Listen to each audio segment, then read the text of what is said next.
तो गाइज़ आज हम लोग इस वीडियो में बात करेंगे इंडियन आईटी सेक्टर के बारे में, और हम ये बात करेंगे कैसे इंडियन आईटी सेक्टर इतना तेज़ी के साथ ग्रो हुआ और कौन से ऐसी पॉलिसी सी गवर्नमेंट की जिसने कि उसको ग्रो करने में हेल्प किया, और कौन से स्ट्रगल्स भी इंडियन आईटी इंडस्ट्री को झेलने पड़े।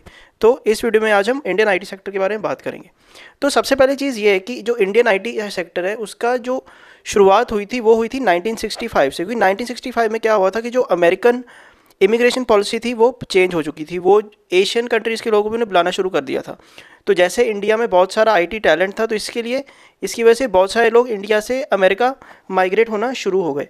तो इस ट्रेंड को देखते हुए भी लोगों ने आईटी सेक्टर को पढ़ना शुरू किया, और बहुत सारे स्टूडेंट्स ने भी आईटी सेक्टर में जाना शुरू कर दिया, क्योंकि जब उन्हें देखा कि अमेरिका में उसका इतना डिमांड है और इंडिया में भी उस टाइम पे काफ़ी आहिस्ता से डिमांड हो रही थी। तो आहिस्ता आहिस्ता ये एक शुरुआत थी इंडियन आईटी सेक्टर में इंडिया की ग्रोथ की। उसके बाद 1963 में बाबा कमेटी नाम की कमेटी का गठन हुआ था, और उन्होंने ये एम्फेसाइज़ किया था कि हमें इंडिया में कंप्यूटर्स और कंप्यूटर इंडस्ट्री ग्रोथ पे ध्यान देना चाहिए, क्योंकि ये आगे आने वाले टाइम के लिए बहुत ही इंपॉर्टेंट चीज़ होने वाली है।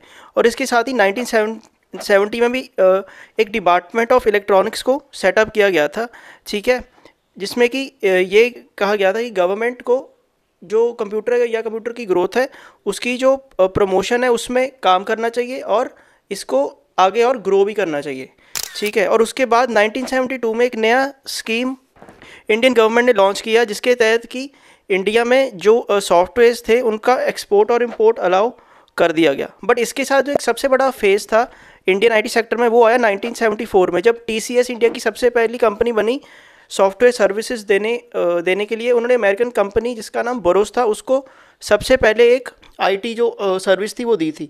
तो इससे इंडिया का जो चैनल था वो फॉरेन मार्केट के लिए खुल के सामने आया था। और इसके साथ ही इंडिया की जो आज सबसे बड़ी कंपनीज है जैसे विप्रो, इन्फोसिस, उस टाइम पे पत्नी कंप्यूटर्स नाम की भी कंपनी होती थी, ये जो कंपनीज भी थी वो भी उस टाइम पे सेटअप हो चुकी थी। पर जो 1970s था वो इंडियन जो आईटी इंडस्ट्री था उसके लिए इतना आसान फेज़ नहीं था, क्योंकि जो इंडियन आईटी सेक्टर था वो पूरी तरह से स्टेट कंट्रोल थी, मतलब गवर्नमेंट उसको पूरी तरह से कंट्रोल करती थी। और जो गवर्नमेंट थी वो इस बिज़नेस के प्रति बहुत ज़्यादा हॉस्टाइल थी, क्योंकि अगर आप इसका अंदाज़ा लगाएं तो जो सॉफ्टवेयर इंडस्ट्री है उसको इंपोर्ट पे ड्यूटी देनी पड़ती थी, जो कि 135% थी, और हार्डवेयर पे 100% की उसको ड्यूटी देनी पड़ती। तो जिसकी वजह से जो आईटी बिज़नेस करने वाले लोग हैं उनको बहुत मुश्किलात आती थी, और वो दूसरी कंट्री के साथ इतना ज़्यादा बिजनेस कर भी नहीं पाते थे, ठीक है। और ऐसे ही जो एक्सपोर्टर्स होते थे या जो सॉफ्टवेयर इंडस्ट्री वाले लोग होते थे वो बैंक से लोन नहीं ले पाते थे, क्योंकि उस टाइम पे जो सॉफ्टवेयर इंडस्ट्री थी वो लाइसेंस नहीं थी, और उस टाइम पे ऐसा रूल था कि जो भी इंडस्ट्री लाइसेंस है उसको ही हम लोन दे पाएंगे। तो अगर किसी कंपनी के पास कोई फाइनेंशियल पोटेंशियल इतना नहीं है आगे ग्रो करने के लिए, तो वो लोन लेती है। बट उस टाइम पे सॉफ्टवेयर इंडस्ट्री के लिए ये एक बहुत बड़ा डिबाकल था कि उनको लोन नहीं मिल पा रहा था, और इसकी वजह से उनके लिए आगे ग्रो कर पाना भी बहुत ज़्यादा मुश्किल था। बट फिर 1984 में राजीव गांधी के टाइम पे एक न्यू कंप्यूटर पॉलिसी आई, जिसने कि एक बहुत ही लैंडमार्क स्टेप लिया, और जो इम्पोर्ट्स थे सॉफ्टवेयर इंडस्ट्री पे वो 60% तक उन्होंने ला दिए थे, ठीक है। और उसके बाद क्या हुआ कि ये जो इंडस्ट्री है सॉफ्टवेयर इंडस्ट्री, गवर्नमेंट को भी पता लगने लग गया कि एक बहुत इंपॉर्टेंट इंडस्ट्री है। तो गवर्नमेंट ने क्या किया कि इसको जो एक डी लाइसेंस्ड इंडस्ट्री बना दिया, और इससे सॉफ्टवेयर इंडस्ट्री को और लोन मिलना शुरू हो गए। और लोन मिलने के बाद जो इंडस्ट्री है उसको पैसा मिलना शुरू हो गया, जिससे कि वो और लोग हायर कर पाए, और उससे जो एक ग्रोथ है आईटी सेक्टर की वो आहिस्ता आहिस्ता होने लगी। और उसके बाद एक प्रोजेक्ट सेटअप किया गया, जिसके तहत गवर्नमेंट डिसाइड किया कि हम एक सॉफ्टवेयर आईटी पार्क्स बनाएंगे, लोगों को सस्ती जगह देंगे जहाँ पर वो सॉफ्टवेयर आईटी पार्क्स बना सकें और अपना बिजनेस सेटअप कर सकें।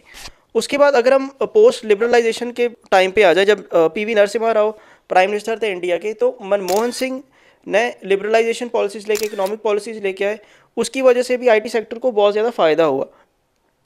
वो इस तरह फ़ायदा हुआ क्योंकि क्या हो गया था कि पहले इंडिया एक बहुत रिस्ट्रिक्टेड कंट्री था, फॉरेन इंटरवेंशन इंडियन मार्केट में इतना नहीं था, सब कुछ स्टेट कंट्रोल था। बट इससे क्या हो कि जो फॉरेन कंपनीज़ हैं वो भी इंडिया में आके इन्वेस्ट कर पाई, और जिससे कि इंडियन आईटी सेक्टर को काफ़ी हेल्प मिली, और इंडियन आईटी सेक्टर काफ़ी आगे बढ़ भी पाया। और इससे क्या हो गया कि जब फॉरेन कंपनीज़ इंडिया में आना शुरू हुई, तो इससे इंडिया को और आसानी होने लगी सॉफ्टवेयर एक्सपोर्ट करने में, क्योंकि इससे क्या होता था कंपनी यहाँ पे आती थी और इंडियन कंपनीज़ को हायर करती थी, और वो फिर वहाँ से अपना जो सॉफ्टवेयर है इंडियन कंपनी सॉफ्टवेयर बनाती थी और वहीं से उसको आउटसोर्स कर दी, ठीक है।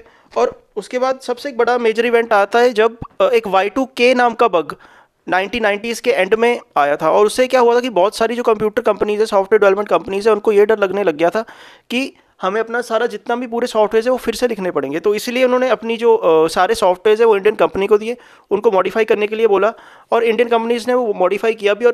और इसकी वजह से भी इंडियन जो आईटी कंपनीज है उनको बहुत ज़्यादा काम मिला, और इससे भी इंडियन जो आईटी सेक्टर है उसकी बहुत ज़्यादा ग्रो हुई।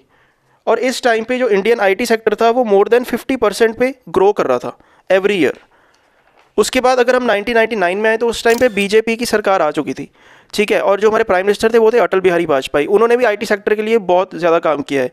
उन्होंने आईटी सेक्टर की डेवलपमेंट के लिए एक टास्क फोर्स बनाई थी और उसको ये कहा था कि आप ऐसी रिकमेंडेशंस लेके जिसके हम आईटी सेक्टर को ग्रो कर सके। तो 3 महीने के अंदर उस कमेटी ने 100 रिकमेंडेशंस दी हैं। उनको सूनर और लेटर सारी जो रिकमेंडेशंस थी उनको पूरा किया गया, और जो इंडियन आईटी सेक्टर था उस टाइम पे 50 बिलियन तक पहुंच चुका था। उसके बाद 1999 में भी न्यू टेलीकम्युनिकेशन पॉलिसी आई, जिसके तहत जो सैटेलाइट और टेलीकम्युनिकेशंस थे वो गवर्नमेंट के इन्फ्लुएंस से बाहर आ चुके थे, और इससे जो प्राइवेट सेक्टर है वो इस जो सेक्टर है उसमें घुसा, और इससे भी जो आईटी सेक्टर था उसको बहुत ज़्यादा आगे ग्रो करने का मौका मिला।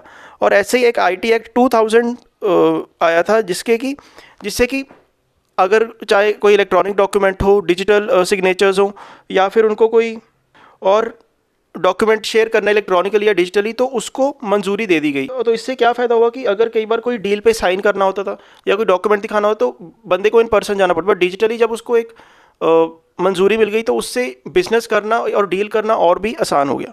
तो इन सारे स्टेप्स की वजह से आज इंडियन जो इंडस्ट्री है वो आज मोर देन 200 बिलियन की इंडस्ट्री बन चुकी है, इन सारे गवर्नमेंट स्टेप्स की वजह से। तो होपफुली गाइज आपको एक शॉर्ट वीडियो बड़ा पसंद आया होगा। अगर आपको पसंद आए तो प्लीज़ लाइक, शेयर और सब्सक्राइब कीजिए। Thank you very much.